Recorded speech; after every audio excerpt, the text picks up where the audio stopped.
Tom.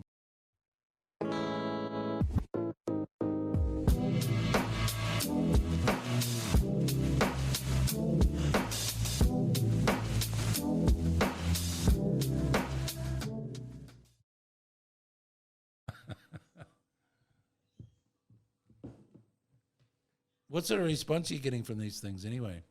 Mostly positive, which is good. And then I think all the negative ones is just people in the dark. You know what I mean? Which is good. No one's being like outwardly aggressive towards me for anything. It's been good. They call you a dickhead or... No, which is surprising considering how harsh the internet is. Exactly. So how many views and stuff do you get? I get roughly 70 views per episode. I had like 400 at the start because it was like, whoa, what's this? And then they heard it and then they were like, oh, that's what it is. And then since then, drastically less because it's just me trying to be funny. But yeah, it's been good. I mean, 70 people consistently every week, I feel is like a good base. I mean, considering I just started it. And these days, like half an hour to an hour is quite a lot of attention span for the youth because, like, you know, everything's quick. Thank you, goodbye. Instant gratification. Exactly. Instant gratification. So to have like a podcast where something's like 30 minutes long, an hour long, hour and a half or whatever, to actually have someone's attention for that amount of time is actually quite, I reckon, valuable these days. So I'm just trying to that's what I'm telling myself anyway, so I can push myself forward. So do they get notified when it's up, like as a tag or whatever? Yeah, well, I post it on Instagram, and then it'll come up in their like Spotify or their iTunes or whatever. Yeah. Oh yeah. Okay. And I do them on Fridays typically. Fogcast Fridays. Funny. I told Dave about it today. I said, he said, what are you doing this afternoon? I said, I'm doing a podcast. He goes, what? Who's going to listen to you? So that's a good question. That's a good question, yeah. It's a very good question. The youth of today are going to listen to me. Thank you very much. Talking to the youth, and then his son, Tom, he gets up on his iPhone and goes, you're going to what? Yeah, that would make him listen. Yeah. Funny. All right. What's been going on in the world? Gone on in the world. What's going on in the world? In the world. The politicians have been rat bags, haven't they? Have you been watching any of that? I can't stand them. Yeah. I hate them. All of them. You have always hated them, as far as I remember. Yeah, but this Scotty for marketing. Yeah. He's got to be the biggest shitbag of all time. Which is ScoMo for those out there who don't know what Scotty for marketing means. Batuta Advocate nailed him as they named him. It's funny, me and Ben talked about this on our podcast. They nailed him for like 3 days. Yeah. Well, they coined it, didn't they? Yeah, they did. They coined it Scotty for marketing. Yeah.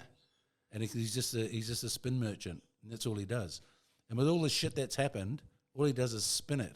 Yeah. And the last thing he did, which really pissed me off, was he appointed a woman to be the minister for the other parliamentarian women. Like, and he said, so you're like the prime minister for women. And I went, you complete wanker.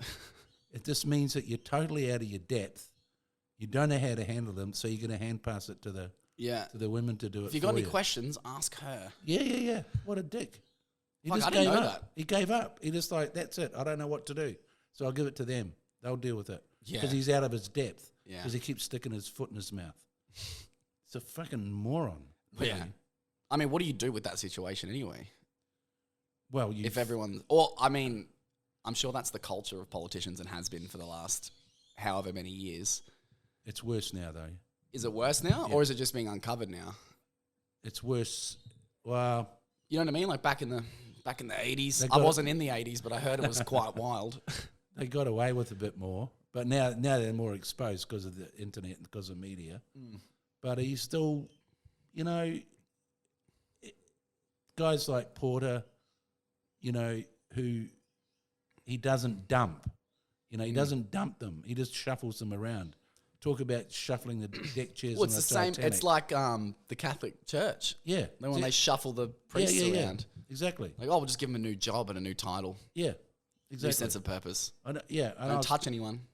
No, I was talking to my mate Murray the other day about that because that guy in New Zealand, that schoolmate of mine, Yeah. that he's got a voice on the Royal Commission in New Zealand right now. Voice? What do you mean by that? He's on the panel, right? Really? He and a woman called Liz Tonks is on the panel, and they are asked questions and they put forward the survivors' story and they're advocates for the survivors of child abuse in New Zealand. Wow. Now, a report came out just the other day and they didn't get a mention. They just ignore them. Really? Yeah, they ignore them. Like, it's like he sent me his email and the link and he said, look at these pricks.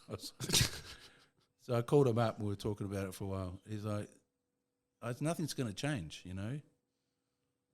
Nothing. And because they keep just putting it under the carpet all the time. Yeah. No one really wants to take responsibility. Well, because someone has to face the music for that to be the case. Yeah, no one wants to be responsible. Yeah. No. All care, no responsibility. Sorry. Off you go. On your bike. See ya. I know, it's shocking. What's the latest with the Kavanagh School?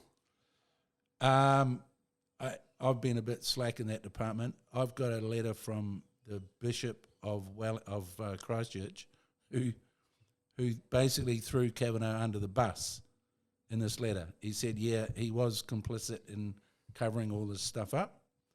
And one of the women involved, Liz Tonks, who's on that board of the inquiry in New Zealand, said, if you follow that up, I'll back you up and make sure we get it to the Dunedin hierarchy and then we'll get the name changed. So for people who don't know this story, because obviously I know the backstory, could you elaborate on what you were trying to do with this? Okay. Dad started a movement. Well, it was my friend Murray, actually, an old schoolmate of mine, who beat me at a boxing match when I was about 10 years of age, you know. And you become friends with those sort of guys, you know. Well, so you have mutual respect for someone that you've thrown hands with, for sure. Yeah, so he's a good friend. And he's an academic, he's a professor, and, you know, he's very, very, very well educated and erudite. And he called me up one day and said, I've just been back to the school and there's a photograph on the wall of all our old teachers. It's about 9 of them. And he said, the worst thing is they've got a picture of this guy called Father Max Murray, who was a convicted paedophile. Convicted? Convicted. He'd been convicted and... Like since teaching at the school he'd been convicted? Or convicted and was still teaching? No, he wasn't at the school anymore. This is an old photo. He left and then he'd been convicted? Yeah. Fuck. And then he was shuffled. But they knew what he was and they shuffled him around various places in New Zealand and Australia and everything else.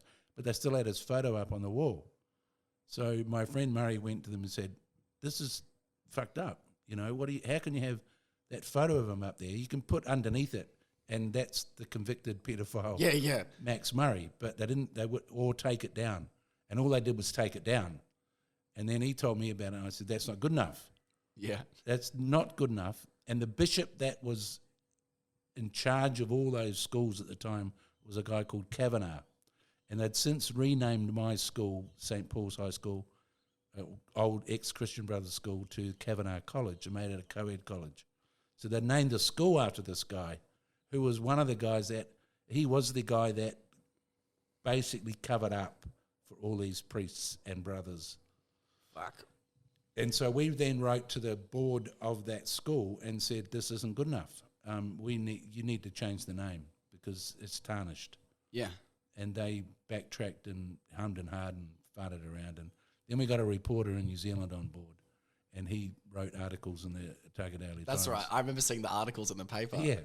That was your first little win. Yeah. You were like, hey, there's wheels in motion. Yeah. And then I wrote a letter to the Otago Daily Times saying this is bullshit, basically. And they published that, and that got big news. And then eventually the school, they turned around and said, well, we're not going to change the name yet, but we'll take the name off the blazer.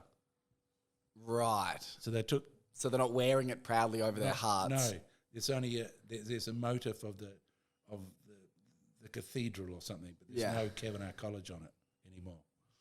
So the next step is to get that name actually officially changed and for them to admit that this guy was complicit in covering up all that stuff. I mean, if they've gone as far as taking the label off the blazer, They've admitted it. Yeah, they've admitted it. Yeah, exactly. Exactly. Like, they have.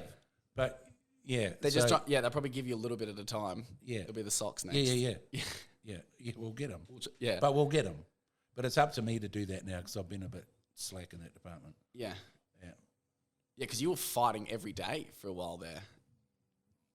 Yeah, I was passionate about it because it was like Murray said to me, because I said to him, well, so how come all these kids got molested? We heard about it later on. Because that photo, they had 9 members of the staff up there. Yeah. Only one of them was a convicted paedophile. But once we started pushing this, then all these other kids in that town came up and said, hold on, that guy molested me, that guy molested me, that guy. Oh, fuck. So out of the 9, there were 5 that were... Like known pedophiles. Yeah. Jesus Christ. And I was upset. I said to Murray, how come they never got me? I'm a good-looking guy. Yeah. It's because you don't shut the fuck up. Yeah, and he said they were not going to pick on you or me. Yeah. Because we're the type of guys that would go, fuck you, and come back at them. Yeah. So they'd pick on those. They just beat you. Yeah. Well, and I beat them back. I mean, I got it. You got a couple good hits in. I did. I got one guy with a really good left once. Yeah, Dad went to Christian Brothers High School. Was it high school? Christian Brothers Junior School and then Christian Brothers High School in the 50s and 60s. Yeah, in Dunedin, in the south of New Zealand in the cold. Yeah. Where they had carte blanche to beat the shit out of you, not with no consequences. Could you give one example of you getting the shit beaten out of you at school? Oh, not the shit beaten out of you, but... Well... What was the one where they used to cover the name on the board? Oh, yeah, this is this guy Prendergast. This is bullshit. Here's a prick. Here's an asshole. Here's the guy... This is to make all the millennials feel privileged.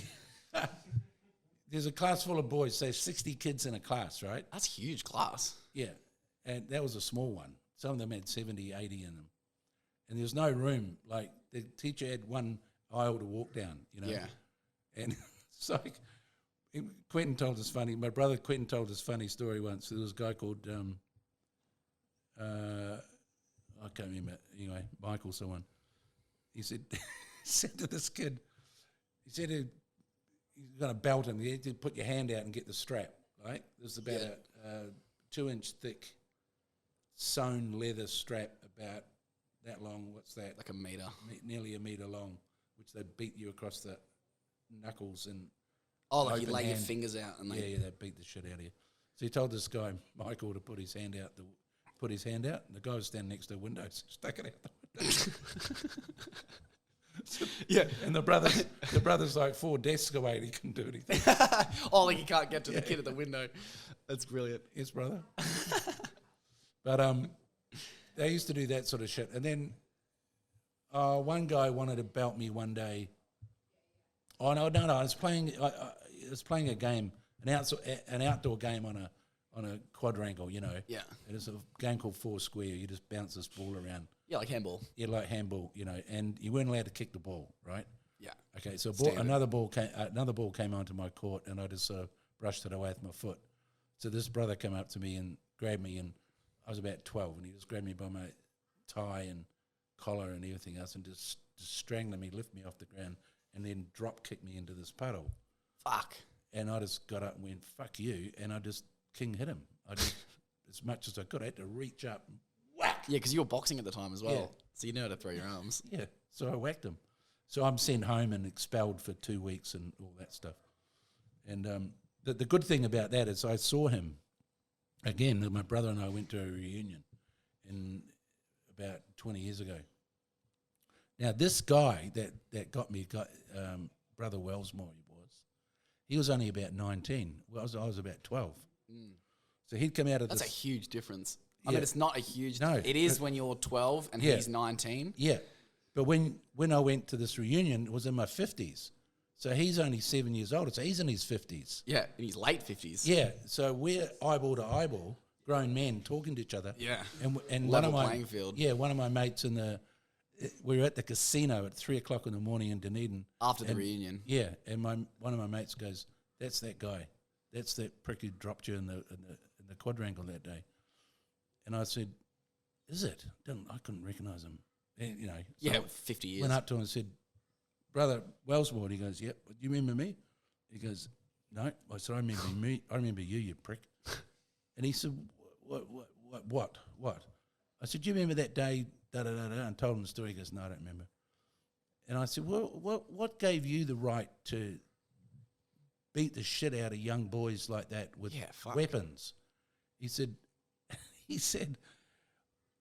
I was given a suitcase and a strap and put in the yard with you guys, right? Like a briefcase and a strap, and said that, and you got to beat them into submission. That's all you can do. Is that what they said to him? Yeah. That was the instructions. You got to beat them into submission. Yeah. What the fuck? And he said, so I was just doing what I was told. I said, oh, the Nazi defence. Yeah. Nice. Yeah. Nice one. Oh, I was just doing it because everyone else was doing it. Yeah, I wanted to be on the winning side. I was just following orders, mein Führer. Yeah. And I was like, and then I saw my brother over the side of the room, and I called him over. I said, Quentin, come here. This is this prick. So Quentin came over, and he said, who's he? And I said, oh, he's that arsehole that, dropped me and, was beating me around when I was 12. And Quentin just looked at me and said, you're a prick. And the thing is, you weren't allowed to talk to brothers or men of the cloth in that way, because it was sacrilege and all that stuff. Yeah. And then Quentin asked him a question. He said, I want to know where you got your straps made. Who made them for you? Like, what sick fuck made those straps for you? Yeah, because they only have one purpose. Yeah. And he said, we had them made by a leather maker in South Dunedin. And then he smiled, and he said, and I got a hacksaw blade put in mine. Like through the leather? Yeah, like a hacksaw blade flat inside. With the leather stitched around it? Yeah. So that it wobbles? No, so that it was stronger. Fuck.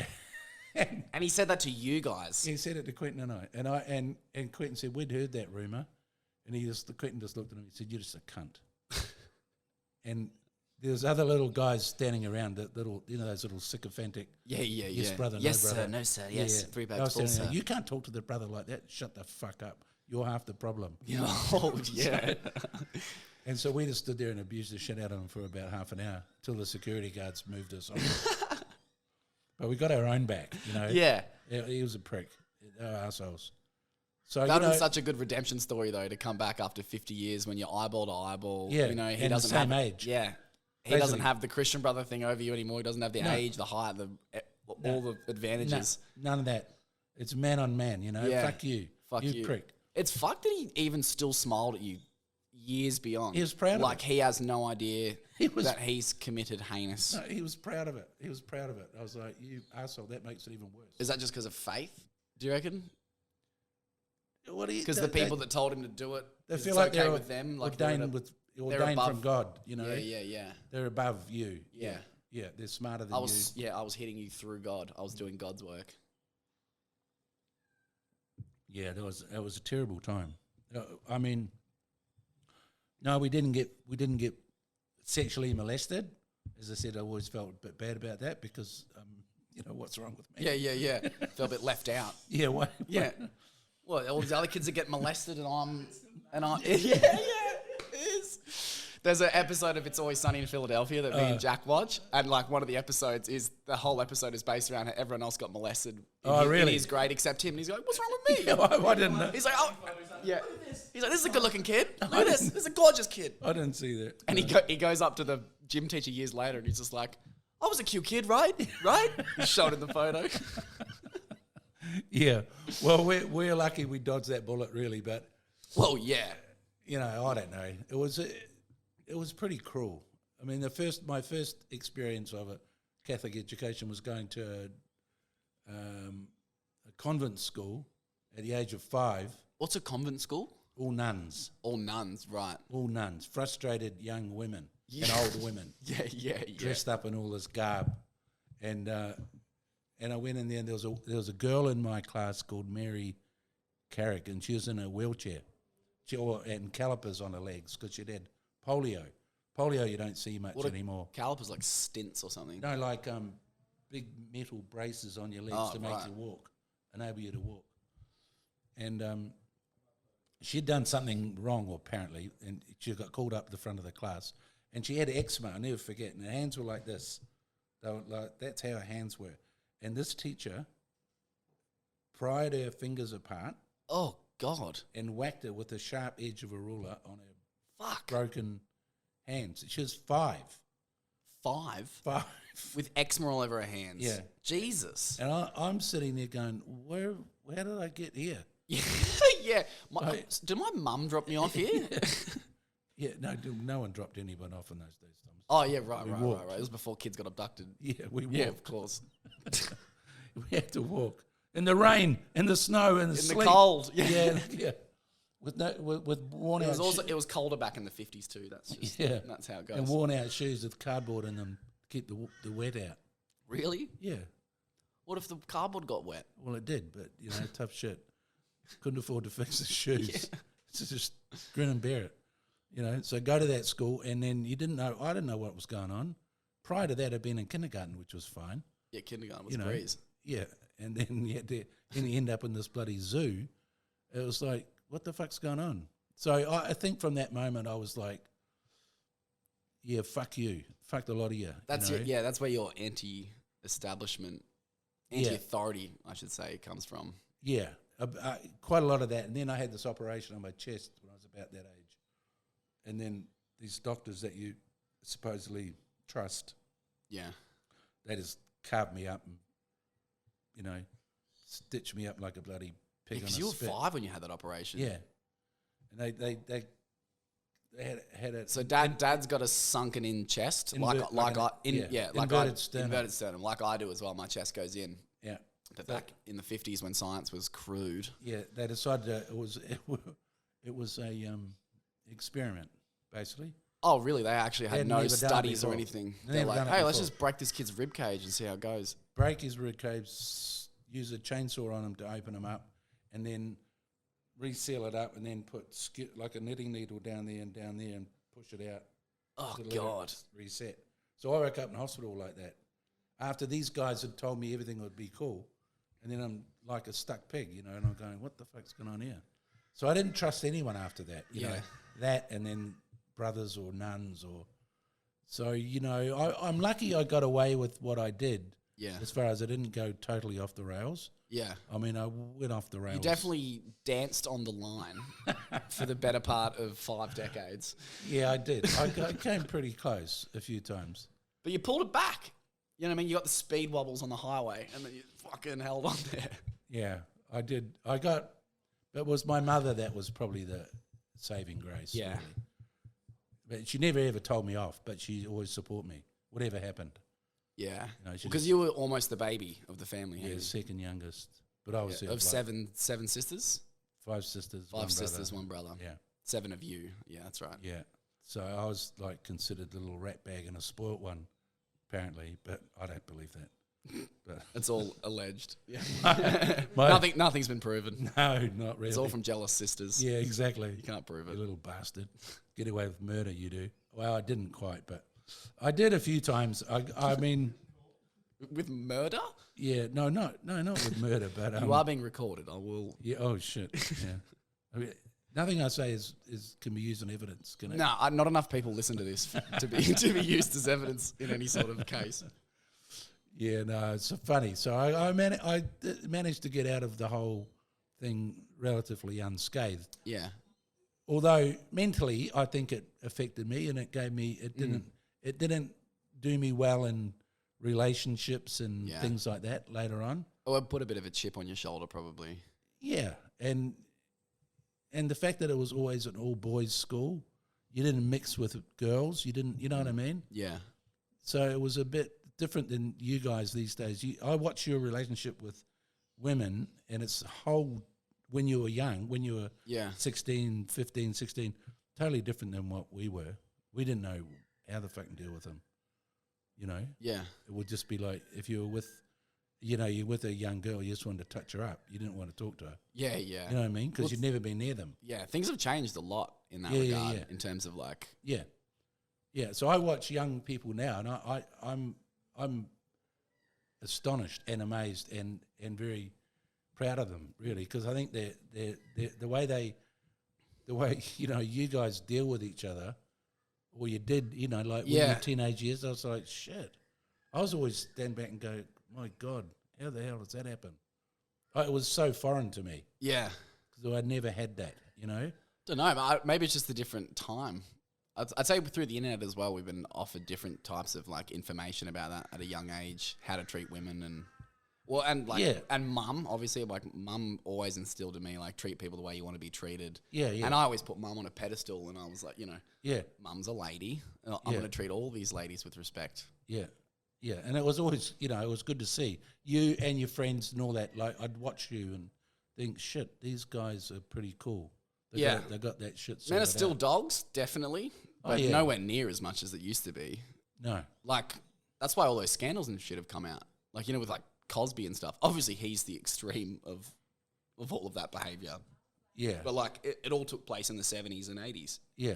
It was, because it was all part of it. It was like, Just people didn't know. It's the same thing with like, you prey. saying you walked to school when you were 5. No one in there where I would let a 5-year-old walk to their school now, unless you were like a stone's throw away. Because now it's like child abuse and, now we're all aware of sexual harassment and we're aware of the do's and the don'ts and I don't know, it's just changed. It's just changed a lot. It was all sort of put under the carpet a bit. Like I couldn't talk to my parents about what happened at school. I couldn't come home and say I got beaten up. Yeah. Because they'd just go, well, that's just part of the deal. Yeah, Because that's how they were brought up. So it's all that sort of stuff. Yeah. So it took a while to shift it. But your generation, I think, or maybe even your older sister's generation started to change. Yeah. The one generation before you, and then your generation's made a difference. Yeah. And changed a lot, So it's good, really. It's different, though, because kids can get away with a lot more. Like, you were saying you got, your hand hit or whatever for reading the wrong number on the board or... Oh, yeah, I'll tell you. I was going to tell you that story. Yeah, yeah. So this particular brother, he was funny, but he was a sadistic asshole. Yeah. He used to walk into the classroom and he'd line everyone up around the classroom, all the boys, like 60 boys, line them up, they were back to the wall. And he'd walk out and he'd go, put your hand out. And you have to put your hand out and he'd have this big strap and he'd just whack. And you're just like, fucking hell, And if you said that, you get another one. So if you complain about it or if you just cringe and go wince. And then you go around everyone in the room. He goes, so that's for what you did yesterday that I didn't know about and for what you do tomorrow that I won't find out about. And you do it every day. Every day. Really? Yeah. Fuck. And you'd be like, as soon as you walked into the classroom, you're just like in fear. Like, this guy's going to whack you with this fucking strap. Especially at that age, so you'd be like, fuck, does he 13, know? 13. I was then 13 then. And I'm like, oh my God, And then he used to do this thing, though. This is how sadistic he was. You'd got a group of kids sitting there, and to see if you were paying attention, he'd write something on the board and then cover it up. And then he'd look at you and say, Fogarty, what did I write? And you go, 7. You go, wrong, walk down and whack you. And you go, what the fuck? Yeah, the fuck what is do you it? do? Yeah. And then this mate of mine called Martin George, an old schoolmate of mine, he told me this at a reunion. He said, do you remember the day that Martin was sitting there and the teacher's gone up and written something up on the board and he's gone, Martin George, what did I write? And Martin's gone, 8. And he's gone, fuck, fluke! He's gone down and belted him anyway. So he was right. Yeah, he got right. So either way, you're getting Yeah. Oh, man, I've just been terrified constantly. Yeah, there's no escape. And then he'd walk along with a knuckle out of his fist like that. And he'd walk past you, like on your head, like just above your head. And you'd sit there and you'd go, fuck. Tense because he's about to come past. Say, what are you cringing for, Fogarty? Sit up. And you'd sit up and you go, bang. He said, that's what you were cringing for. Oh, what an asshole. And you know what that feels like? A knuckle with the top of your head when you're that age? Like your whole body just goes into electric spasms. And he just did it all the time. But, yeah. What was that horrible one where you were in the principal's office and he told you to, like, bend over the desk because so he was going to run halfway across the room or whatever. Yeah. I remember that one. That was fun. He was the head principal, the head brother. A guy called Hessian. He was an Aussie guy, actually. He talked like this. Up here. Was he Australian? He was Australian. And anyway, he'd... weird that he went to Dunedin in the 50s. Yeah, he came to me and he said, he called me into the office. He said, Fogarty, you were seen yesterday walking down the street with a girl from St. Dominic's, which was the school next to us, which was the girls' school. And I just made the same crack, I'd always make, that was no girl, brother, that was my sister. Yeah. Anyway, he didn't like that very much. So I said, it's my sister. We live in the same house. We walk down the street, we get on the same bus, and we go home. He said, but you know the rules. You're not allowed to walk. You're not allowed to mix with the girls in St. Dominic's. I went, that's my sister, brother. I mean, yeah, we're seriously, not mixing, yeah. We're going home. We're blood related. In the bus. No, you're going to get 6 across your ass with this strap, and I'm like, I don't think so. So, and I had a exercise book in my ass because I knew it was coming. Really? So I had to put you stuffed a book down your pants. Anyway, so he says, you got to bend over, and he's across the room, and he comes running towards me, like he's winding up like this. And it's going to hurt, like big time. And at the last minute, I just moved out of the way, and he crashes into the desk and falls over. There's cassock everywhere, and he's flustered and fucked up. And I just took off. I just ran. Yeah, you're not going to wait around to see what he does next. Just ran. Went home. The next day, of course, pulled up, usual story. You got to bring your mother in. Yeah. And all that. And my mum would sit there and just hold my hand and go, don't worry about it. Just listen to the bullshit. And yeah. Then she'd go home and I go back to school. Fucking stupid idiots. What, did you get suspended? Yeah, probably. I got suspended all the time. Either for that or have my hairs too long, or yeah. He used to bring us up the front of this whole class, whole assembly, the whole school, and he'd go, Fogarty, Foster, and Friel, up here now. You go, oh God, what am I doing? You walk up, and it was 1967. Long hair was just coming in, the Beatles and all that shit. So we used to do the best to cover it up, like brush it behind our ears, and Yeah. And one of my mates, Kevin Foster, he used to play in a rock and roll band in the weekend, and his hair was this long, but he used to put it up, and tie it up, and put it and hairspray all over it, stick it down. And we used to walk like this, so it wasn't touching our collar. So we'd all walk around like that. Oh yeah, because if it touches your collar, then it's too long. Too long. So we all go up the front of the assembly, and then he pulls out a comb and he starts pulling it all out, like. Fuck off! It's over your ears and it's over the collar, and he goes, "Look at these louts." Louts? What is a lout? A lout. It's a larrikin. A lout. Right. Yeah. Right. Rat bag. Yeah. All of you boys are suspended. So fuck off. So go home. And that's when I decided not to tell my mother, and I decided to put my school clothes in the shed at the back of our house, because at the front of the house was a bus stop, and the bus stop took us directly to school. It was right at our front gate. So when I used to get the bus to school, I was suspended, so I couldn't go to school. So I walked down, about to get into the bus, and I look around, my mother's not there, and the bus would disappear, and I'd run around the back of the house by the golf course and into the shed and leave my school clothes there and put on my jeans and shit and go downtown and play snooker all day.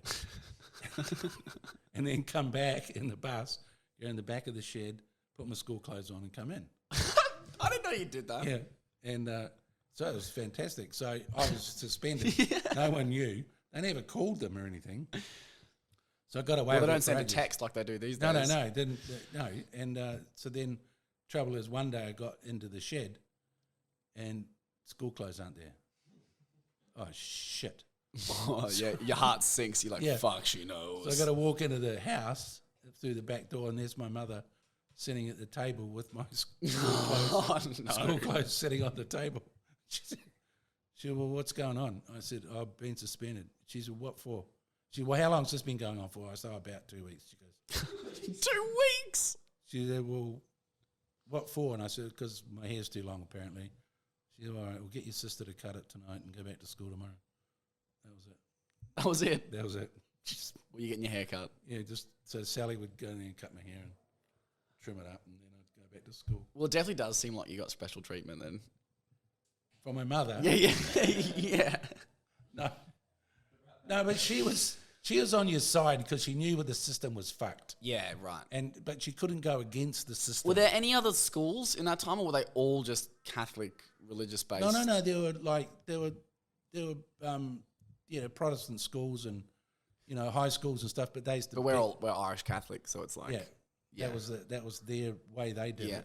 The other schools they'd do kids with a cane, an actual cane, and beat them with a cane across your ass. It's pretty rough. Like a walking cane. Like a whip. Like a whip. Like a piece of bamboo. Oh shit! Whack! Yeah, it hurt like shit. So kids would get that. 6 of them. I mean, it'd cripple you. Oh fuck! We were at the playground one day. I was about, 13, 14, and it's freezing cold. Dunedin's so cold. Your hands are just like, you can't move. Yeah, bones so are cold. aching. Yeah, and this guy Hessian gets up the front. He says, "We'd like you to pray for the repose of the soul of Brother Rogers, who died overnight." And this wag of a guy down the end of my line said, "Yeah, cancer of the left ball." And one of the brothers heard it. Oh shit! So he just went up to him and King hit him. Fuck off! Really? Just went straight up to him and just punched this guy straight in the face, and the kid just falls on the ground of concrete, out cold. How old's the kid? Oh no, 15. Fuck. And he just leaves him there the rest of assembly, and then eventually they go and pick him up and take him to class. Oh my god! Or when we were doing choir practice, we'd be on those tiers. Like a grandstand. Yeah, grandstand thing, and we'd be up the back. The ones that couldn't sing were up the back. Yeah, they'd walk around and listen to you. You fucked, go up the back, and then someone would be up there talking, making a smart remark. This teacher will walk around the back, had to reach up. He's 6 foot. He's got to reach up 2 feet and ankle tap a kid off it. What? Just drop him. Bop! And the kid just drop onto the ground and knock him out and just leave him there. Knock him out? Yeah, and the kid would be knocked out. He'd fallen 8 feet. Oh, fuck. No, just didn't even, nothing mattered. He just leave him until Jesus. the class is over, and then someone wake him up and throw some water on him and go back to school. Some smelling salts. Yeah. Jesus. They're unbelievable. So anyway, but yeah, you sort of survive it, Yeah. But that's what the difference is these days, because kids just do whatever the fuck they want, and there's no repercussions for anything. Like when I was at school, all the shits, all the the bad kids would kind of use it as an excuse because they know that you can't hit kids. Yeah. They go, "What are you gonna do, sir? You're gonna hit me, sir? Or you're gonna touch me, sir?" And they grab their arm like, "Oh, stop it! He's molesting me!" Blah. And then the teacher fucking springs off because it's a kid. Kid yelling, "He's molesting me" is never a good thing. See, if I was the teacher, I would just go fuck you and smack you. Yeah, see, that's why you're not a teacher as well. Yeah. Shut up, you little prick. Yeah, bang. Yeah, bang. There's your job. Yeah, exactly. I know. But how we've got so many, I always revolve it back to this, how we got so many kids stealing cars on the Gold Coast, like 15-year-olds, 14-year-olds, 13-year-olds, because the penalties aren't there. Yeah. Not saying you should hit kids, but the threat of hitting a kid, sure. Yeah. I don't know how you deal with that shit, but I mean... Well, yeah, because they can't go to jail because they're underage. It's bad parenting, tell you the truth. Well, 100%. It's bad parenting. You got to look at it that way. It is. It's not the school's problem. It's the parents. But then it's like you blame the kid for growing up in a bad family. You know what I mean? Like, is it his fault? I mean, he did steal the car. Kind of his fault. I know people that have come out of adversity, so it's like... Yeah, it's nature or nurture. It's like... Yeah. Yeah, it's difficult, eh? It's a difficult one. Yeah, how far back do you go? Yeah. Parents are bloody dope smokers, dingbats, or or they're smoking crack, or they're on ice or whatever, and kids got to go home to that. Yeah, I don't know. It's hard. It's hard. But you can't leave it to the... You can't... Well, poochy What's pooch. happening? It's all active. It's all active. The nature has come to life. Yeah, so... Anyway, enough of that school shit. So if you're ever in 1953, don't go to Christian Brothers School in Dunedin. That's the moral of the story. Yeah, no, you would run a mile. You'd get out of the way. Yeah, get out of there Get out of the way. Get away from the Catholic Church. All of it. All of it. So what did you do when you finished school? Did you go to university? No, I asked like I didn't know the answer to the question. See that? That was good. Little segue. I didn't. We'd moved to Christchurch by then, and I went to a co-ed school, and So you're in high school now? Yeah, I was in high school. I was about 17, and I was doing the last year, which was university entrance, which is your, what do you call it here? Yeah, year 12, year 11 and 12 is the same. Yeah. The last year, and they decided to expel me. And I don't really know why, to tell you the truth. Well, you'd probably done enough previously for them to just be like... I wasn't that bad at that school. I was... that's in Christchurch. Yeah, that's the last couple of years of my school. And I wasn't that bad. And anyway, they decided to expel me, so I went to see what's called a vocational guidance counsellor. In those days, you just go to see someone like that and say, what do you want to do? You know, and I was wanting to be a journalist or go into advertising or something like that. That's what I thought. And this guy goes, oh, look, there's a job here at this computer place. Do you want a job there doing that? And I went, oh, okay. So I just took it. And what year is this? 1969. 69. Yeah.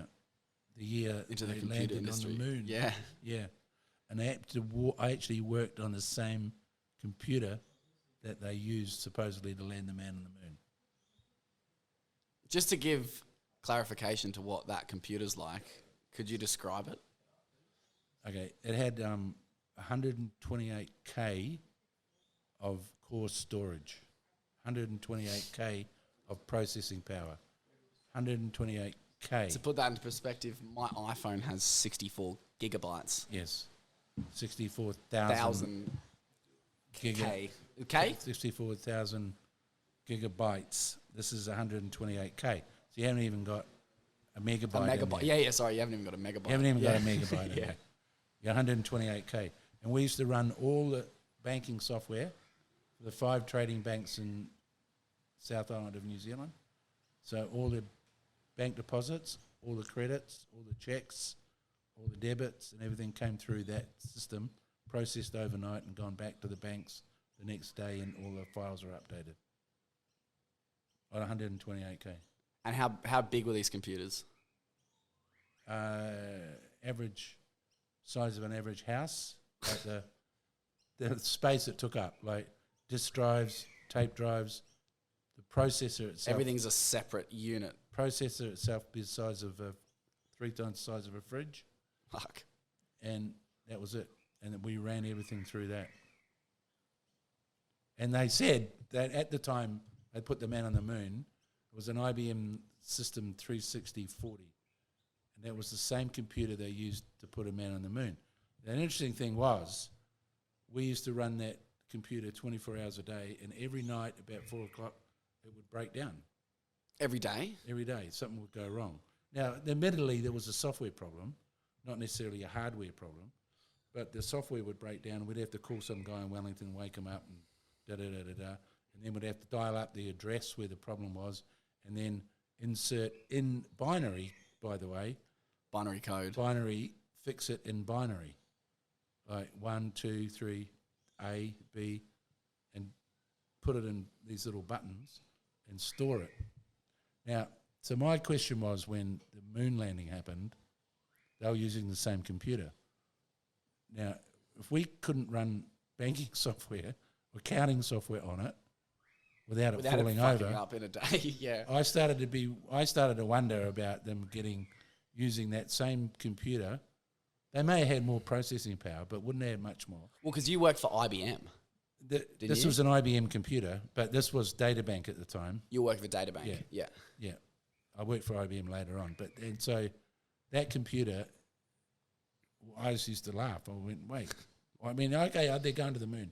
It's all black and white grainy pictures and shit. And I'm like, yeah, right? Really? I don't know. You know, I was skeptical. Yeah. I'm not saying they didn't go. I'm just was skeptical that they used that computer to do it. Were you skeptical at the time, or is that like a reflection now? A reflection now. Yeah. I wasn't skeptical at the time. I was like, wow, we got the state of the art stuff here. Yeah. And we did. We had state of the art computers in New Zealand, and we were way ahead of the world in what we were doing at the time as far as banking was concerned. So we were like, there was us and Sweden that were like the best in the world at doing this. You know? Fuck. Yeah. And they, like, New Zealand were pretty good at all that stuff. They got FPOS before Australia did. Did they? Yeah. Wow. Lots of stuff like that. Well, that makes sense why their Wi-Fi is so good. Yeah, colour television before Australia. Really? Yeah. Yeah. Did not know that. Yeah. Really? Yeah. We are pretty backwards in Australia when it comes to technology. Yeah. Like you even going to New Zealand like 20 years ago, everyone's tapping to buy a beer. Really? They wouldn't do it here. You know, like you couldn't do it here. It's only recently tapping's become like the norm. Tap. Yeah. In the last 5 years or so. 20 years ago in New Zealand, everyone's doing it. It's like they were into it. They were good at it. Shit. So I left school and I went and did that. That's what I ended up doing. And then ended up staying in the computer business for the next, I don't know, 25 years, I suppose. Shit. No, 20 years. Yeah. Yeah, you're one of the original pioneers of the computer industry. I mean, you didn't invent anything, but we had a good run, and I ended up going to Australia in about 1978. I was 26, had 3 kids, and I walked the streets for 6 weeks or so before I got a job. And the reason I got a job is because of split ends. So I went and saw this guy at International Harvester. I see this guy. His name was Wally Wilkinson. Wally Wilkinson? Wally, yeah, Paul Wilkinson. Wally, they called him.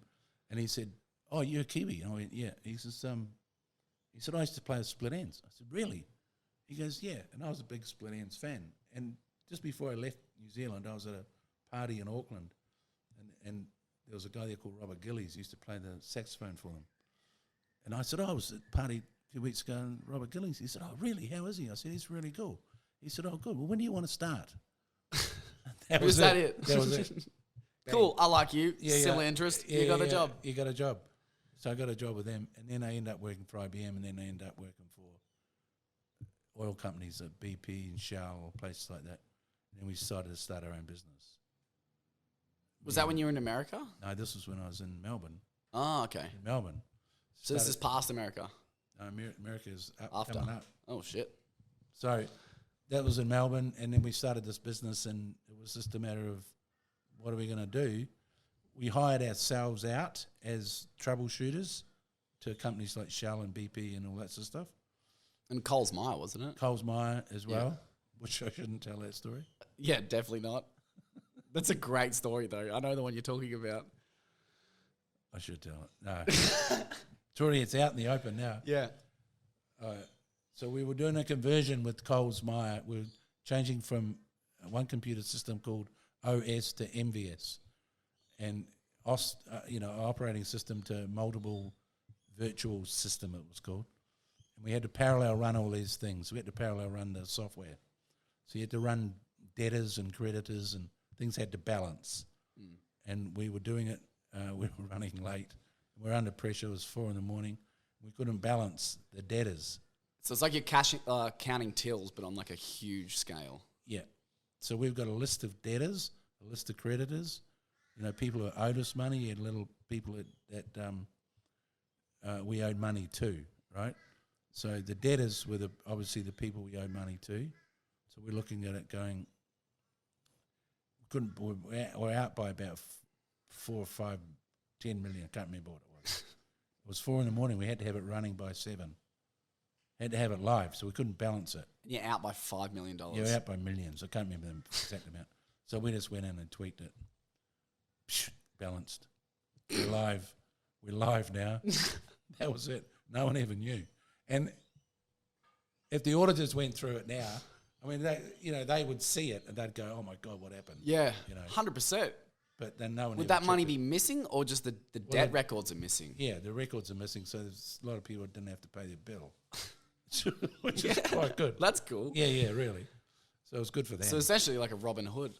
Yeah, we did that.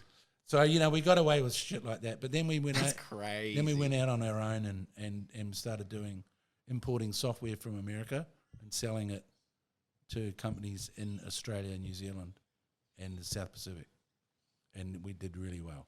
We had like a $5 million business within 2 years. And you were the CEO, weren't you? I was the marketing director. Marketing director. Yeah. And so I was responsible for sales, marketing, and bullshit, basically, Yeah. and create an image that we didn't have. We were known in Melbourne as the Cowboys.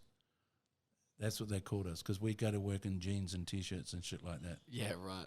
We used to employ women that had babies, that we would let them breastfeed in the office, and we were way ahead of the game. Way. Everyone else is still corporate and ties. Yeah, it's all shit the like that. straight We edge. had this office in South Melbourne, and it was amongst all the film people in South Melbourne, and so we were like, we thought we were like in the, we're in the groovy part of town, South Melbourne. Yeah. All the film guys were around us. All our mates were in the film industry, making ads across the street, drinking at the local pubs and all that. So, and we were just these young guys in jeans and T-shirts and long hair going, but we're dealing with the corporates in town, IBMs of the world. That's crazy. And how old were you? 20? There was 82, it would be 30. 30, right. About 30. Yeah. So then, that was fun. We were on fire. And that's when you were traveling to America. That's when I used to go to America. I used to go to America about 4 or 5 times a year, and just go. I'd look through a magazine and go, that product, we can use that one. So I'd ring them up and say, they're in Washington DC. I'm coming out to see you on Friday, and it would freak them out because they go, Australia, you're coming on Friday?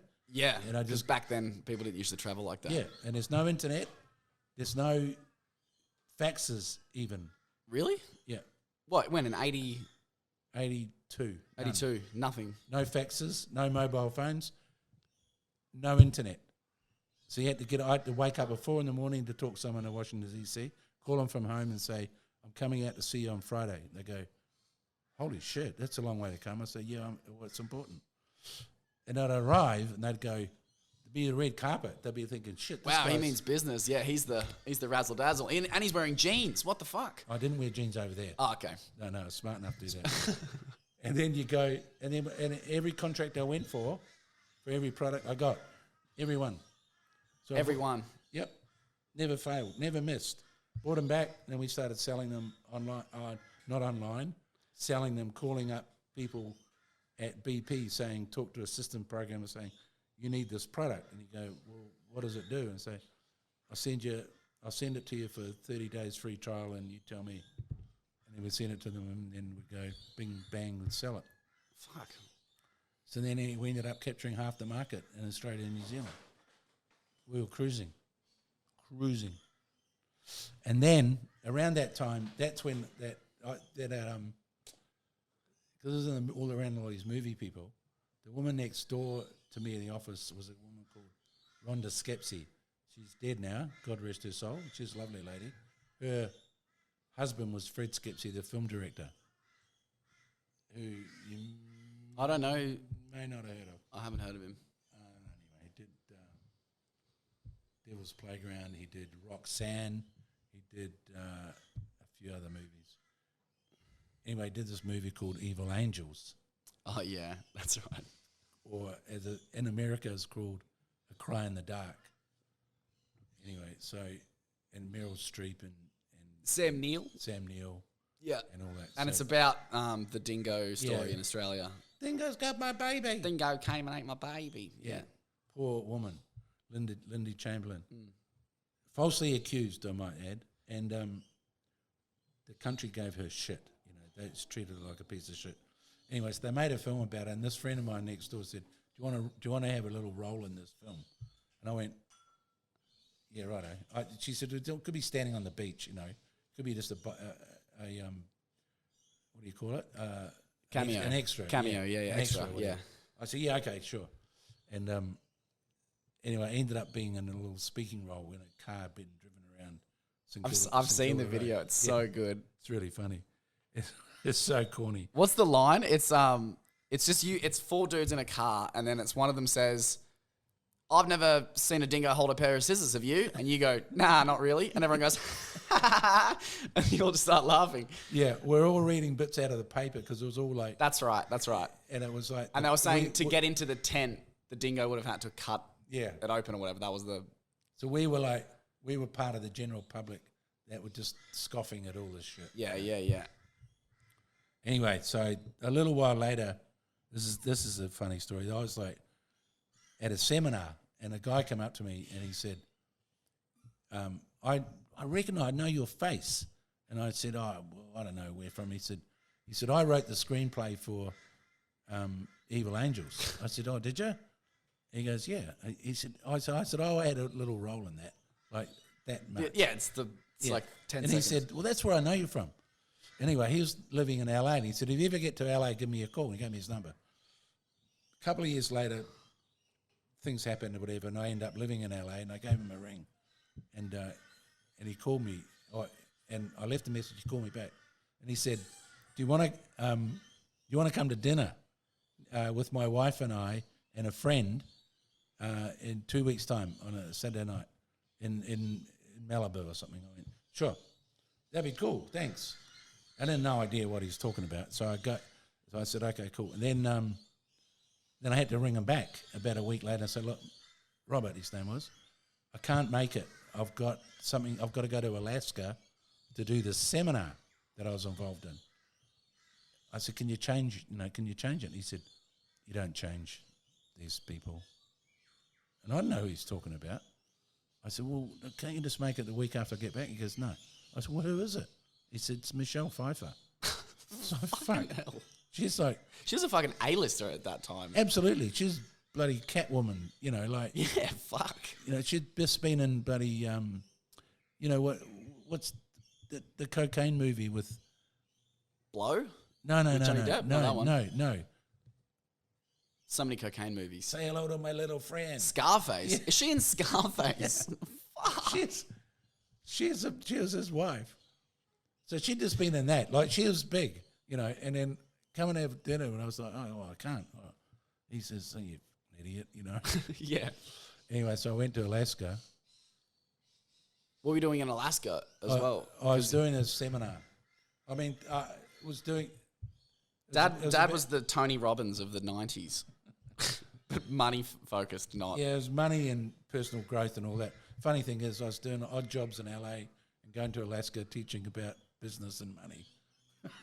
How ironic is that?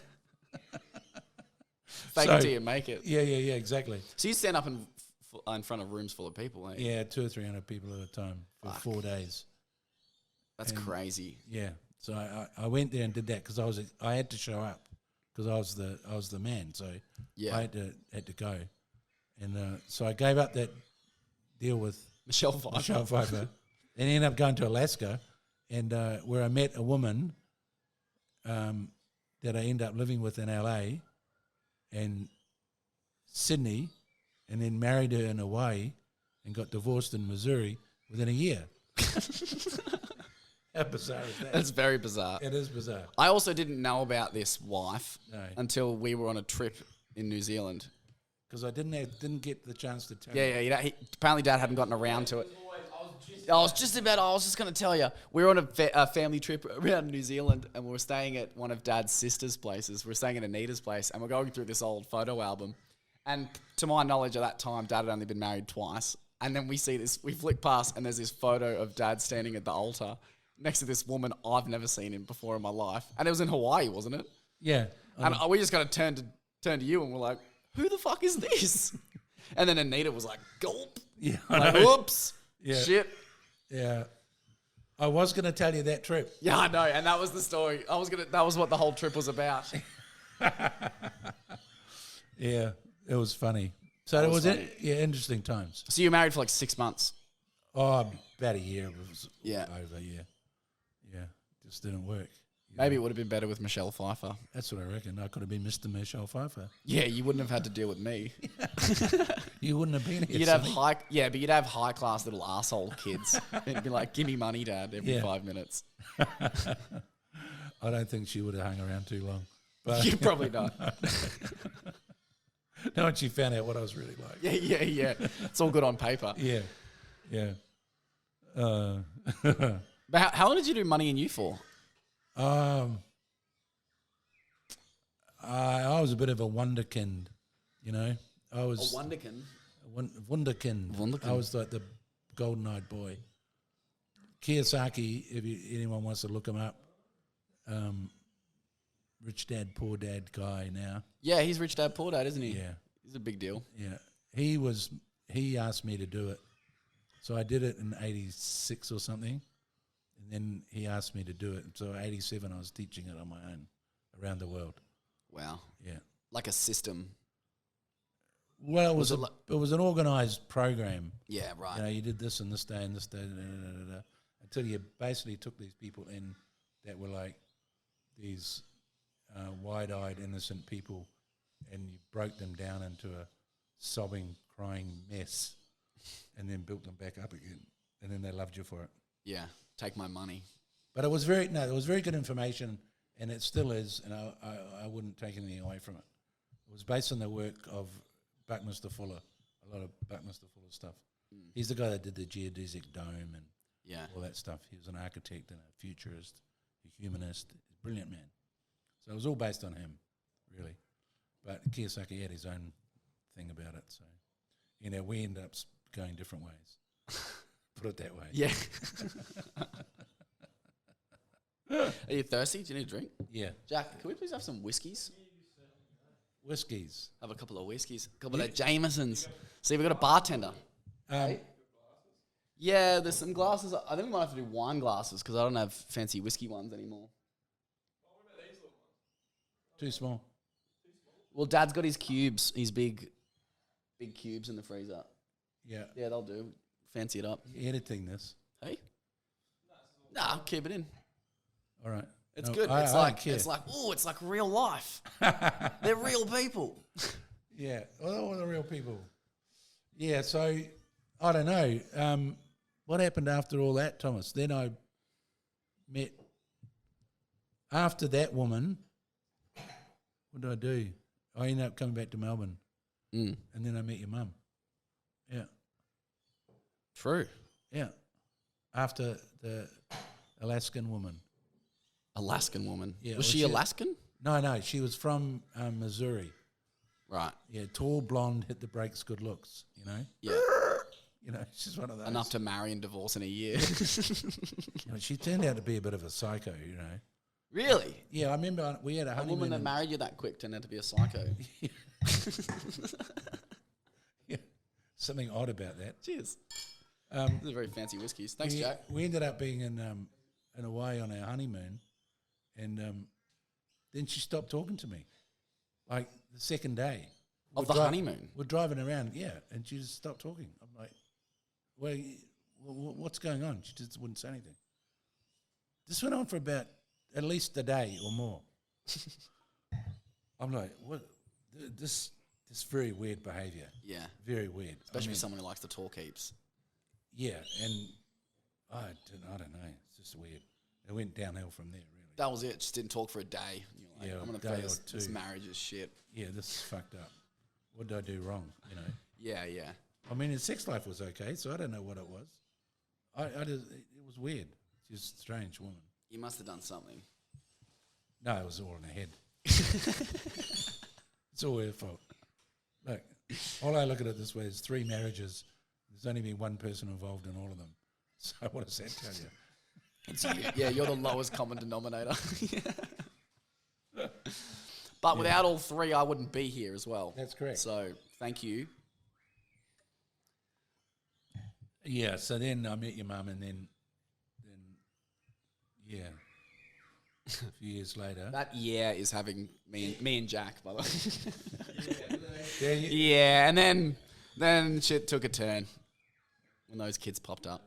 you know, we were all right for a while, and then I didn't handle it very well either. I just think life changed, and we moved up here, and from Melbourne. I didn't have enough to do, really. Yeah. Well, considering you were flying around the world and then had this huge important job. Oh, and then doing Money and You as well. Like, yeah, it was quite a bit of a reality check, I think. And I came back to earth big time. So your mum decided to bugger off, and that was it. But, we're still friends, as you know. And yeah, I mean, we always have family dinners and stuff together and birthdays and... Yeah. So it's not like you've been deprived. No. I can't use your divorce as an excuse for anything that goes wrong in my life, which just sucks. It sucks because that'd be a good scapegoat for if everything went to shit. I'd be like, it was that divorce. Yeah. Oh, I'm from a broken home. Yeah. Oh, well, it's me. My parents didn't love each other and they didn't love me. Yeah. No, it wasn't like that. No, it wasn't like that. So very privileged. Yeah. So a bit of a funny existence. I don't know. I don't know whether it is or it's just I always feel like I'm on the edge of the other things as well. Like I've met so many famous people. Yeah, you're very close. And on the edge of lots of famous people or know them, and you know what I mean? One person, like 6 degrees of separation. Yeah, all the time, like Kiyosaki ended up doing stuff with Trump. They had their own little story going. Yeah. Like I don't want to be that close to Trump. I don't. This hits home now. Yeah. Ugh. That's awful. And but it was a pretty wild life in my 30s, and we did a lot of drugs and did in the 80s and did a lot of nose candy and did a lot of speed and all that. And I used to drink too much and come back like weekends. The older girls, your sisters will tell you, I was a shithole for 2 days. Yeah, I can imagine. I'd be hungover as buggery after being out like for 12 hours on the drink on a Friday night full of speed. Fuck. And then just be a shit lying around. Yeah. Nobody for 2 days and go back to work. And then we had a bar at the office downstairs and a pool table. Oh, yeah, so that's you done. And it was all full of, imported beers, and we were very good to our staff. We looked after them very well. I decided to put a bell in the courtyard, like an old ship's bell. And it was like every time you made a sale worth more than $5,000, you could go out and ring the bell. Sick. And so one afternoon, it was a Friday, and we used to sort of knock off about 3, 4, 2 o'clock. It was ding, ding, ding, ding. That's $20,000. Ding, that's 25. Ding, that's 30. Ding, ding, ding, ding, ding, ding, ding, ding, ding, ding, ding, ding, ding, ding. Everyone comes out and looks over, and there's this guy standing there with a big grin on his face, just whacking that fucking bell. He just made a sale of about $150,000. Fuck, really? Yeah, to Telstra or Telecom. That would have been awesome to be there. That would have been like a Wolf of Wall Street moment, eh? Oh, everyone rushing over to see the guy ringing the bell. Yes. So we all quit, of course, and went on the piss. Yeah, we're done for the day. That's it. Yeah. Day's over. And it's funny. And that sale actually turned into a funny story. Because later on that year, we'd given them that software, but all the software had a timer in it that would expire on a certain date, right? So it wouldn't work anymore. But once they started using it, they get locked into it. So all their systems are reliant on it. So we had that software in Telecom or Telstra, basically the same. Yeah. And they owed us about $120,000 for other stuff we'd sold them as well. And they weren't paying. And they'd string us out for 60 days, 90 days, 120 days. And we're like, we needed the money. And it's Christmas, so we needed to pay people, bonuses, staff, and all the rest of it. So it's Christmas Eve. And they in the morning, and I got the secretary to call him and say, look, find out where this money is. Get it in here. And she called him and she said, they can't do it today because it's, getting the holidays. I said, well, all right, so who do I talk to? And she gave me the name and called this guy up and I said, okay, look, this is the story, okay? You owe us $120,000. We need that money. And what's going to happen is this. I'm going to ask you this question. Is your computer system important to you over the holidays? He said, yes, of course it is. I said, well, as of 5 p.m. tonight, it won't work. And he said, what do you mean? I said, that software that you've got, it's going to expire at 5 p.m. Get us a check. He's like, you're extorting me. You know, I said, no, I'm not. You owe us the money you haven't paid. You've been stringing us out for like 120 days. This is business, bitch. Yeah, come to me with the money. And then within an hour, the courier had delivered a bank check for 120 grand. And a bank check means you don't have to clear it. It's just paid. Oh, it's like it's in legitimate stamped. There was no like instant transfer in those days. Yeah. So it was just like a bank check, which meant put it in the bank and it's available. Wow. So we got it. And I was lying. Yeah. Yeah, so technically I wasn't extorting you. I was never going to do anything in the first place. Exactly. I wasn't extorting you because it wasn't even possible. It wasn't even a real threat. No. But it Give me the money or I'll bomb your house. There was no bomb. Yeah, that was a good one. That was funny. I was very proud of myself that day. God, some of the numbers you're throwing around is ludicrous. Like you're talking about millions at Maya, and you're talking about 120 grand getting off these people. Well, they were big. Yeah, well, the one product we sold was worth about 30 grand, and that was the biggest seller. That product itself, we sold more than half of the available customers in Australia. So there were 300 customers, we had 150 of them. That's crazy. Yeah.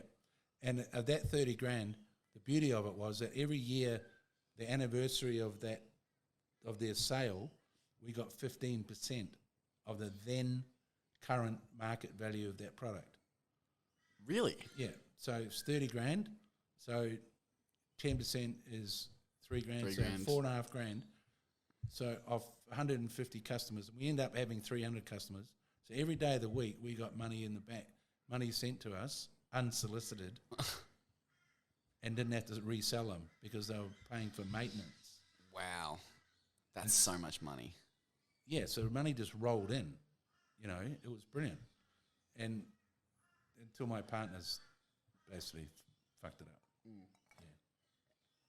Where are they, by the way? Because they've damaged my inheritance. And I've been learning how to kill people for the last 3 years. And I think I should go and break their legs. I don't know where they are. A couple of them are they in Australia? Because that's achievable. Yeah. Yeah, I think they're in Melbourne. A couple of them tried to friend me on Facebook a few years ago. Fuck off, really? And I looked at it and just laughed. I went, are you serious? And then I trolled them a little bit and looked at their families and, you know, and all that. Where they lived and basic information that's irrelevant. Yeah. But they were just basically stupid and greedy, and they didn't think that. I mean, I had taken my eye off the ball a bit in that business. Yeah. I was doing money and you at the same time. Yeah, right. So I was traveling a lot with that.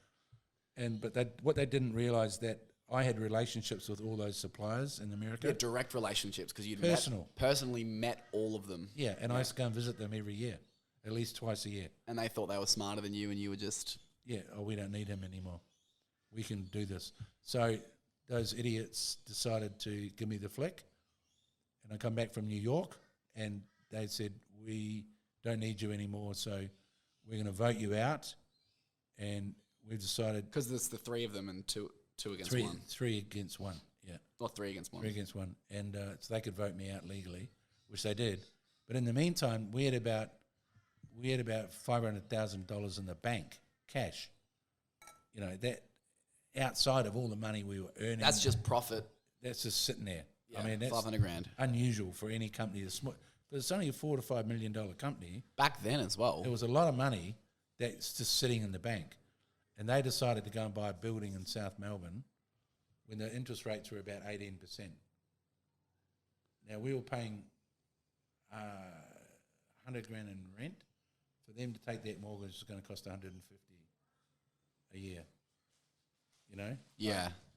And I went, well, and bank and interest rates were 18%. So why would you do it? And it was the height of the boom. The real estate market had boomed. It was only going to go plateau and go down. I said, don't do it. Don't do it. And they went, well, we've done it. So they took my money out and put it in the deposit into this building, and borrowed 1.5 million on the basis of that money. Borrowed 1.5 million from the bank. Yeah.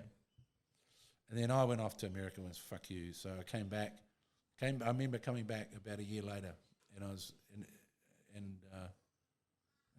got a cab from the airport, and I said, "Take me past that building, the one they'd bought." So we drove past the building and it had a sign on it that said, "For sale, auction this day at 2 p.m." I was like, "Oh, that's good timing." Great timing. So they were selling. They were out. They were getting out of the building. So I went to the auction, thinking they'd be there, and they weren't there. And the bank was selling it, foreclosed, and it was passed in at about 700,000. So they lost like 1.5 million, 1.2 Oh, million. idiots. And I sat there and went, "Oh, that's all gone."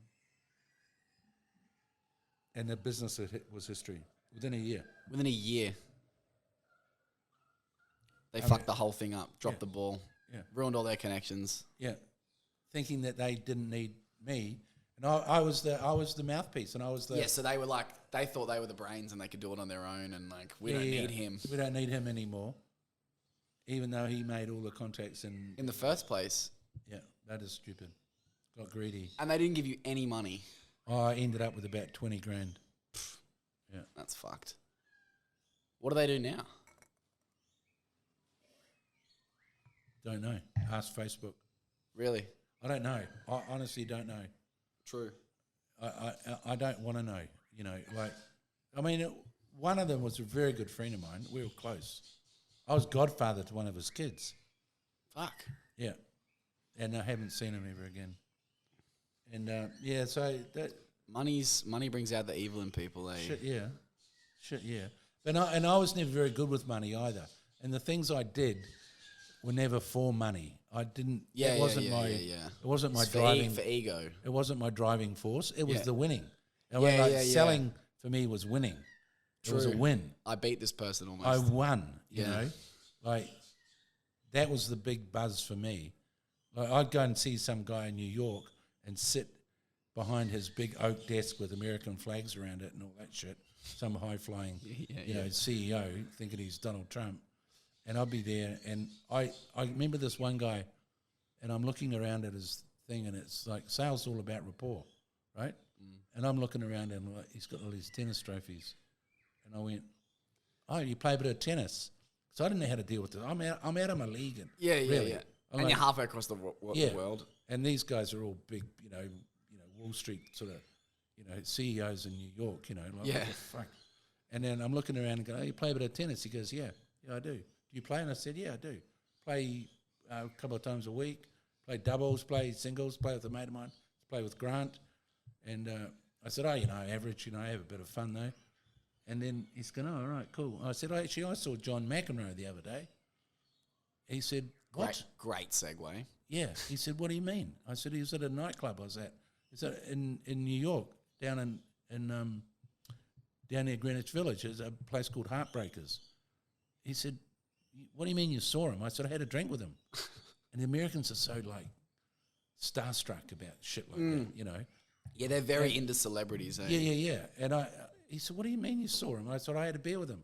He was sitting at the next table, and he was sitting there with this guy, and he was supposed to be in Melbourne for the Melbourne Open." Now, John McEnroe's a left-hander. I know that, because I'm a left-hander. So he's sitting there drinking Heinekens with his left hand. And he wasn't in Melbourne because he had a bad elbow, apparently. So Right. Yeah. So I looked across at him and said, "So, John, your elbow doesn't look too bad now, mate." And he heard the accent and looked and went, "Oh, for fuck's sake." He said, knew, eh? Yeah, he knew. He said, "Where are you from?" I said, "Melbourne." He goes, "Hey, come and join us." So I went home and had a beer with him. Bought me Heineken. Fuck. Yeah. So I tell that story to that guy, and then the business meeting just becomes a fait accompli. Yeah, he's it's like, done. "Tell me more about this situation with John McEnroe." And then he goes, "Well, what are the things you want?" I went, "I had 10 things." He goes, "Yeah, that's cool. Yeah, all right, let's do it. Bang, I'm out. I got the product. I'm out. Gone. Yeah. So And you leave, he's like, that guy was great. Yeah. He loved I me. like him. He's got chutzpah. I don't know what he's got, but I like him. Yeah. And he didn't know me from Adam. Yeah. He's given me the license to sell his product, and all that meant was whatever we sold it for, we gave him 50%. Yeah. And you tell him a story about John McEnroe, all that legitimizes who you are as a person and your status and Yeah, who you so are. I couldn't care less. Yeah, I am who I say I am. Yeah, and I couldn't care less about. Like, I was just there to get that deal, and it wasn't even planned. It's just like you just you read the room. You just sort of work the room, Yeah. And it was funny, but I did all of them deals like that. A woman I saw in Washington D.C. Same thing. She came in. I had a list of things I wanted out of this meeting. It's about 10 or 12 things. She said, "Look, he won't agree to that or that or that. Maybe that, maybe that, maybe that. He won't do that." She was the marketing chick. I had to go and see the CEO in this place in DC, and I go and I did the same sort of thing. Like just, I don't know, charmed him or whatever. Yeah. And he goes, "Yeah, cool." And he goes, "Well, what are we talking about here?" And he goes, "Oh, yeah, that's all cool. Yeah. Yes. Just draw up the contract." And I got on the lift with this chick, and she goes, "How the fuck did you do that?" I don't know. Irish charm. She just laughed. She went and took me for a drink, and she just pissed herself. She thought it was the funniest thing she'd ever seen, because no one had ever done it before. Because these guys are all tough nuts, Yeah. Like all that Trump fucking nonsense. Yeah. And you're funny and a bit of charm, and all of a sudden Aussie, they're loosened up. Aussie Aussie thing, accent. didn't give a fuck. Back then when Aussie accents were like... Crocodile Dundee was big. Yeah, true. Yeah, we love hearing you talk. Yeah, right, no worries, mate. Yeah. So it worked, it's funny. And you don't have much of an Australian accent either. No. I don't think so. Well, sometimes. That's just from living in Queensland for the last 15 years. But I had enough for them. They wouldn't know the difference. Yeah, exactly. Between a Kiwi. A Kiwi's the same thing as an Australian to an American. Yeah. So it was funny. So we had good fun. I mean, it was a good time. That's crazy. I did have a bit of a charmed life there for a while. Ups and downs, Made money, lost money, but as I said, it wasn't the money that was my thing. Yeah. Winning. It was winning, and that was the buzz. I'd get back to the hotel room and call those boys in Melbourne and say, "Got it." Yeah. And that's the that was the win for me. Yeah. And it was always that. And if I was selling personally, that was the win. That's the right attitude to have though with sales, 100%. Yeah, it was. If it's winning, then the money will come. Yeah, exactly. Yeah. If you focus on the money, you'd be stressing and I need this money to get this and I need to do that. Yeah, it doesn't work. So it was always about the win. It was like, yes, it was always that yes. I'll be in a lift on the way down after being in a meeting with these guys, and I'd jump up and click my heels. Yeah. Got them. How did I do that? Far out. It was brilliant. I loved it. That was the buzz. That was the buzz for me. Yeah, but that's why you always loved sales, hey? Is that why? I always loved it. But Yeah. It's a stressful profession. Yeah. Well, because when it's good, it's great, and when it's bad, it's awful. With commission and... Oh, yeah, I was on commission only for ages, and that's stressful. Once you get over that stress, it's a piece of cake. Yeah. Especially at the level you were doing it and walking into people's offices and stuff like that, you would have just thought, I'm unstoppable. Like, it would be like, where can I go now? You know what I mean? It would have given you such a crazy sense of confidence, which makes sense.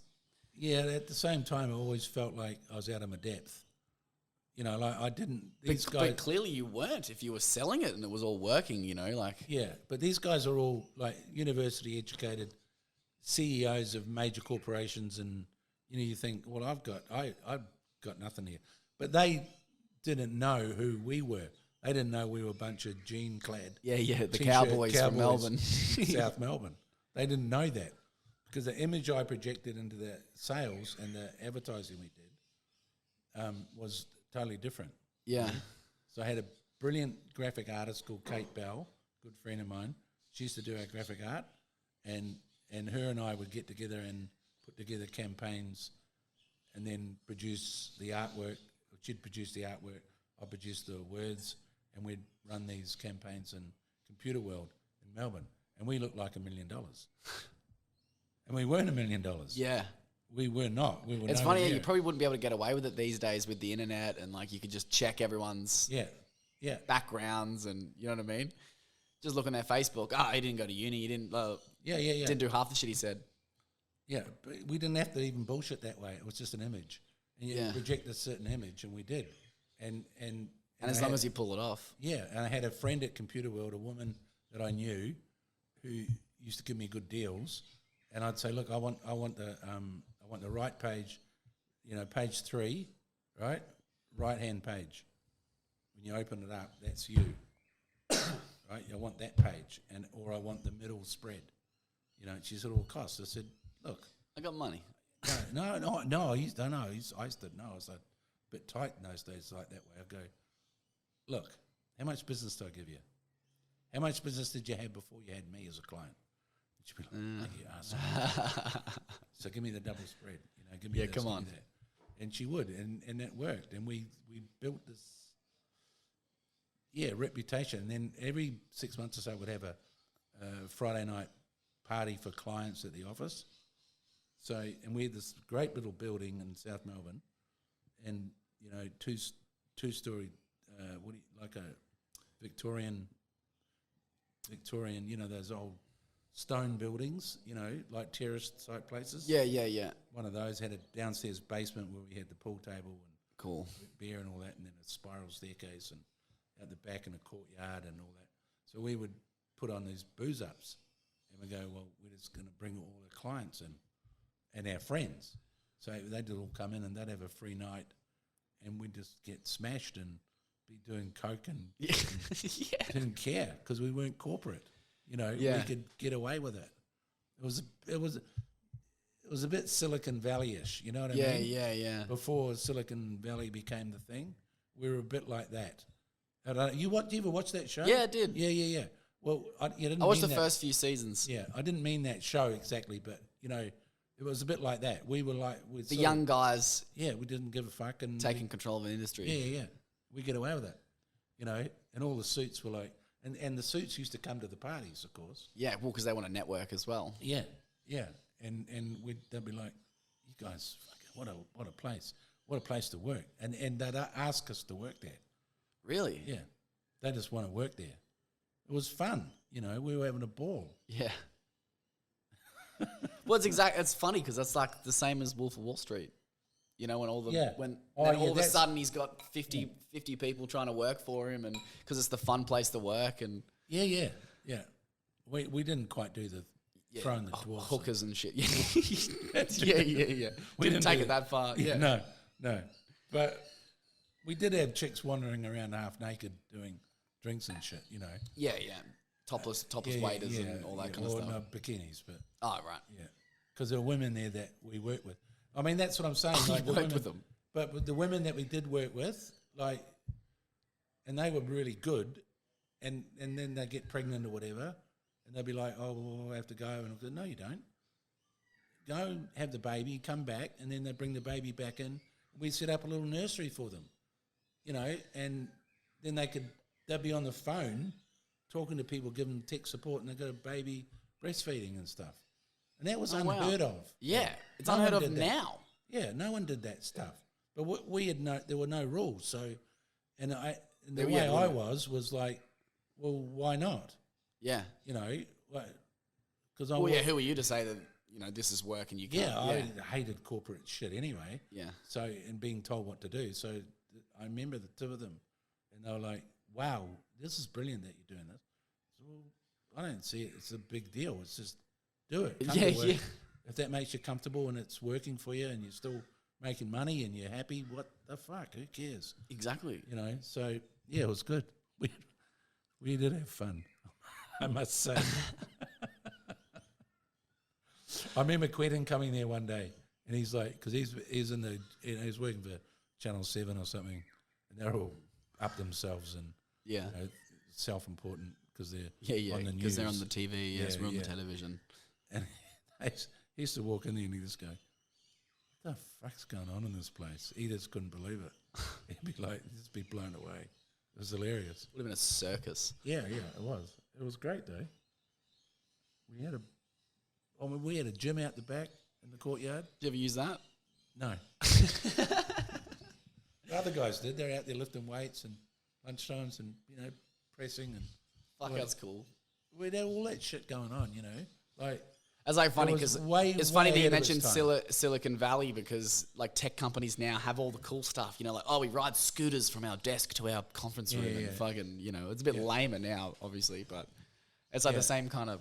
I know. When I watch those shows, I go, old hat. Yeah. We were doing I that. did it, but I did it better as we well. were doing it in the 80s. And we had cocaine as well. Yeah. Well, it was mainly speed, actually. Cocaine was hard to get, but there was a lot of speed. I done. ain't like in Australia. Yeah, there was a lot of speed being done. Like you couldn't. Yeah. No, I should talk about that. No, let's not delve into speed. Actually, how long have we gone for? Hour 30, 40? Really? Yeah. You don't want to keep going. No, I might wrap it up there. We'll right. have to get you on again, though, for sure, because this has just been amazing. All right, cool. Thank you for joining me, Father Bear. You were very welcome, my son. Is there anything do you have a message to give to the youth of today? If you had one piece of advice to give to the youth of today, because this is a direct platform to the youth of today, everybody knows it. Just do what you love. Everything will happen for you. Great advice. That's it. You heard it here first. Do what you love. Cheers, guys. Nice Thank talking you. to you. That was good, eh? Was that? Yeah. Cool. It was fun. You're not going to publish that whole fucking thing. Yeah. Really?